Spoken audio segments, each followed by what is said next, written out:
Occult Priestess Reverend Corinne. Today I thought we'd do a tarot prompt. It's like a writing prompt, only for video. I've had so many subjects swimming around in my head to do a video on that I think that the Thoth Tarot deck will help me in deciding different subjects. So I've already invoked my spirit guide, Hermes, and asked him to be here with us today in this tarot prompt.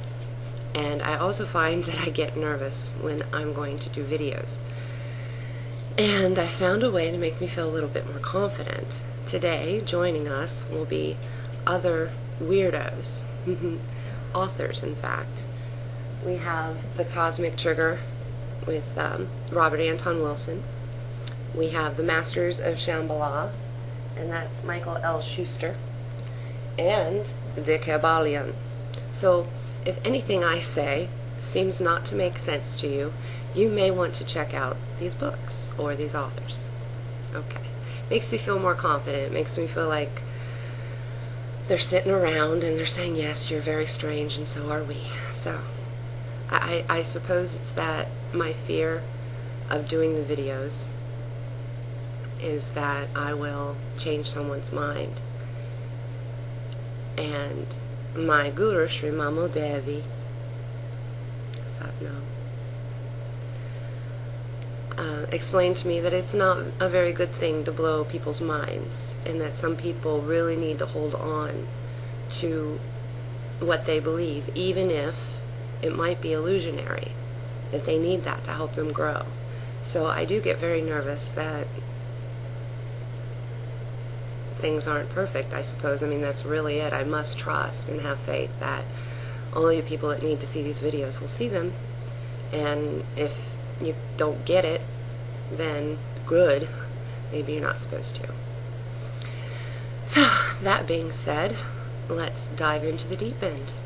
So, right before I started recording this video, I was meditating and I looked out the window and saw a butterfly transformation.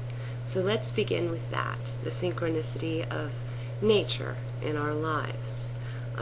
Transformation, transmutation can take us on to the subject of 2012 and DNA activation and all of the seemingly promised things that are coming about very shortly. Transforming our consciousness is very important to me. Transforming my consciousness has been very important to me. I didn't always have a label for it and didn't always know how to describe it, but I always understood it, and it is a spiritual longing for oneness and love, honestly. So, self-transformation begins obviously from within. We are guided to read and to be taught. We are guided to teachers and even to strangers who say the strangest things. And we call that synchronicity and many other forms of gotcha from the universe. The synchronicitous events that keep us on our path and that guide us with light and that protect us from negativity. So now I feel it's a good time to draw a card. Hermes. Is there more to say on this subject? And then we have the Hierophant, and I'd like to bring that to you. No copyright intended. Thank you, Aleister Crowley, and what's her name? Frida, I think it is. That poor girl doing this tarot deck. I think he really put her through it. So, we see the teacher and the icons around the teacher. And we know that this card is ruled by Saturn, of course, the teacher. And isn't that cute? I mean, I wore this today and I thought, huh, it's a six-pointed star. And he has in his heart a star as well.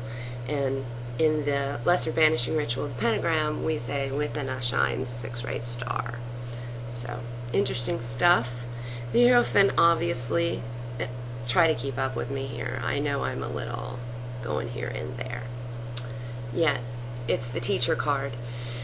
And I believe we have incarnated on this earth plane, as I have said in other videos, this school. We are in school to grow our soul for evolution. Manifesting into physical matter allows you to grow faster, possibly more efficiently, than any other way. So we appreciate having flesh to be able to trick ourselves into learning lessons from the great teacher. It is ruled by Saturn, and in tarot, Saturn is a planet.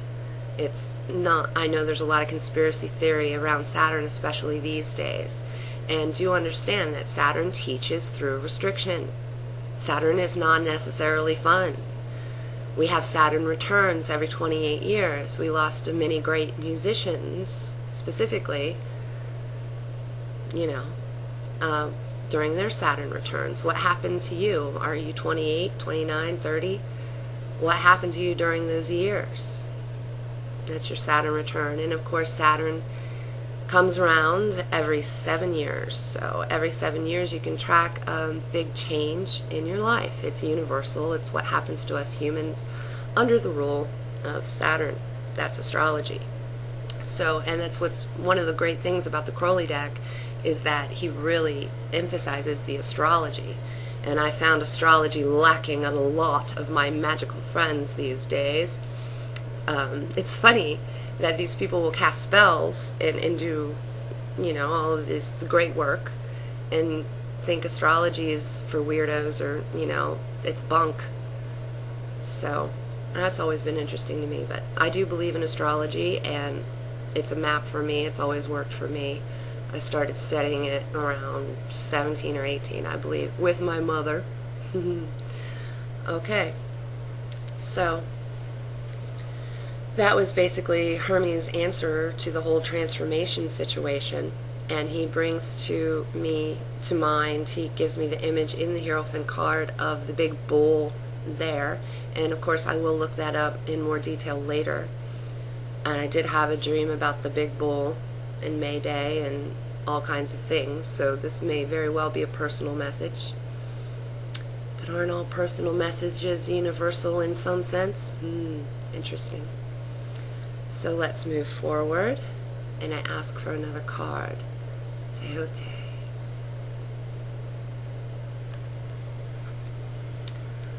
Alright, Saturn in Taurus. And again, Taurus, the bull, we were just talking about that. And there's bulls and warriors, and not a very healthy looking tree.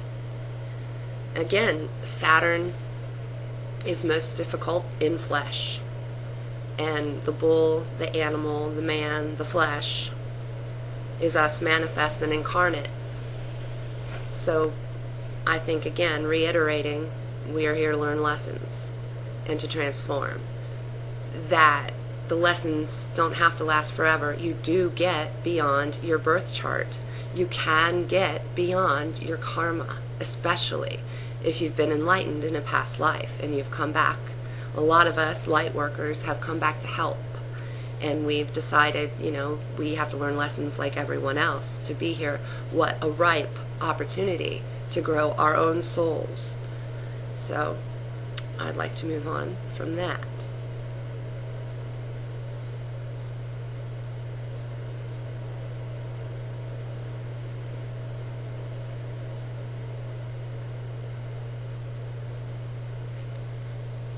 Our next card is the Hermit.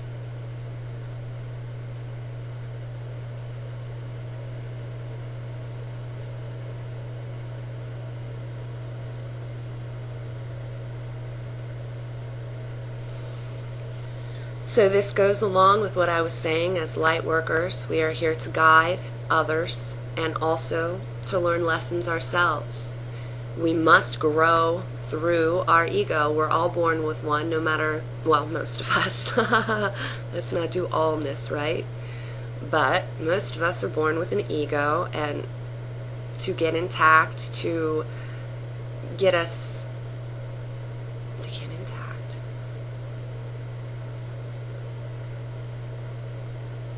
The ego is a wonderful tool, to get us in alignment with our environment, with those we are growing up around. It's a wonderful tool to keep us fed and bathed, and the ego is a very much needed part of the human experience. As you grow and mature, the ego slowly falls away. And this is a process, spiritual awakening process, that many of us go through. The spiritual teachers, the hermits of the world, the light workers, I believe there are a lot more of them right now incarnate. Many of them have reached enlightenment in a past life. Many of them have come to heal. Some of them are so lofty and spiritually beyond the physical plane that they don't do much here. They have a body, they have a vessel, they have a presence. Yet, because of this, because of their presence, more energies can come to Earth through them. So understand that they might have not chosen to be as active as some other light workers, yet just being here and holding a vibration is doing us all a very great service. So we must not try to judge ourselves. I find it very comforting that a lot of us just have to sit here and we're doing our job. So I hope you also find that comforting. What else would you like to say about the light work that is going on at this time, or advice for the light workers at this time? The Princess of Discs. And the disc cards for me, the face cards, are about making it real, about manifesting, about Malkuth, about bringing it through. It's all wonderful and grand to have your own experience, your own world, your own view.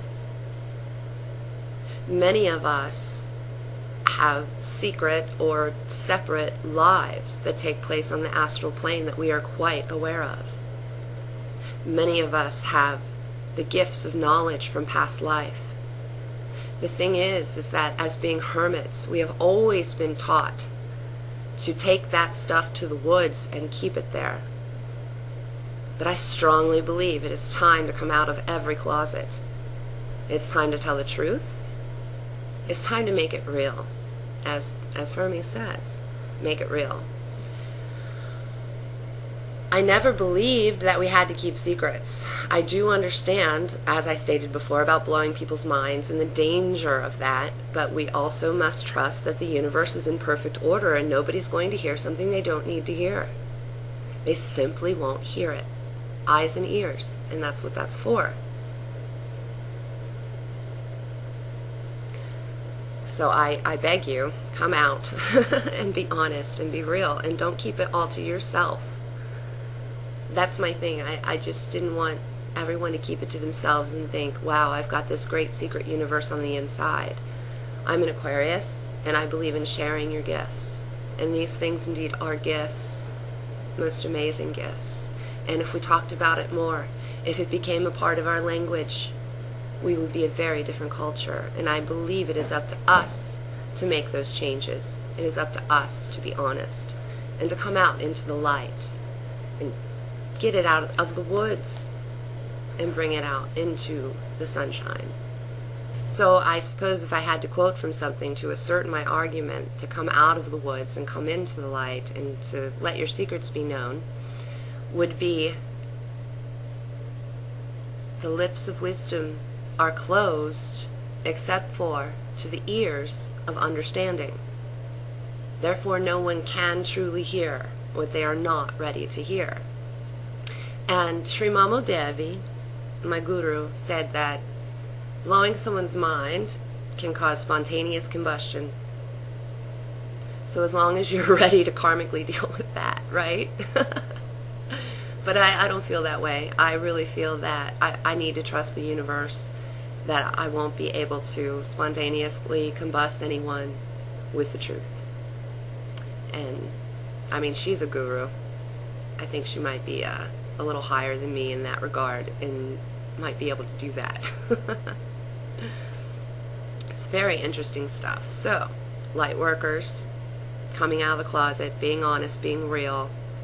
And, you know, it's happening a lot on YouTube. I'd like to see it happen a lot more. Okay, I'd like to choose another card.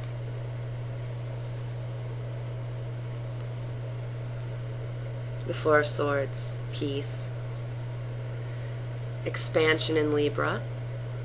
The expansion of peace.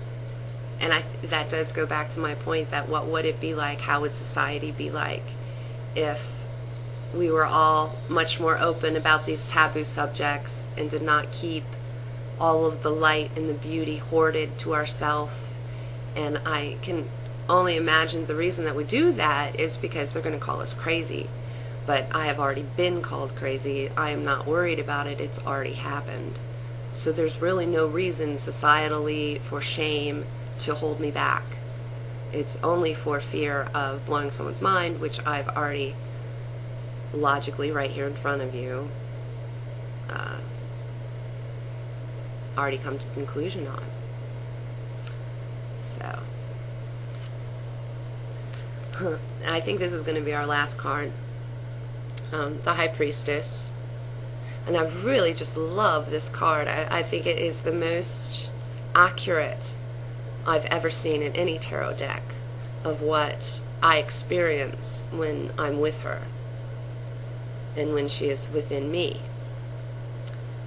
And there are so many of us with these amazing gifts from Atlantis, from Egypt, from other planes who've never even been here before. 6, science. It just kind of popped out there, and of course it's Mercury and Aquarius, ha ha ha. And why is that funny? Well, if you don't know, no, I always reveal. Mercury is Hermes, and he's my spirit guide, and I happen to be in Aquarius, so he's in me. Mercury in Aquarius, and that totally made me lose my train of thought because it's funny. So, okay, I'm going to stop this and go back and see what my train of thought was. Oh my goodness. All right, the Priestess. Sweet. I like it when they do that. Okay, so I was just trying to say how amazingly gifted so many people are on the planet right now. And it's supremely amazing. Boy, they're so jealous of us from back in the 1900s when they had the mediums and the spiritualists. Oh, no. We are blowing them all away. We're all kind of coming out of the woods in that sense, and I hope you do too. There's power in numbers, right? But wow, we have so many channels and mediums and spiritualist churches and believers.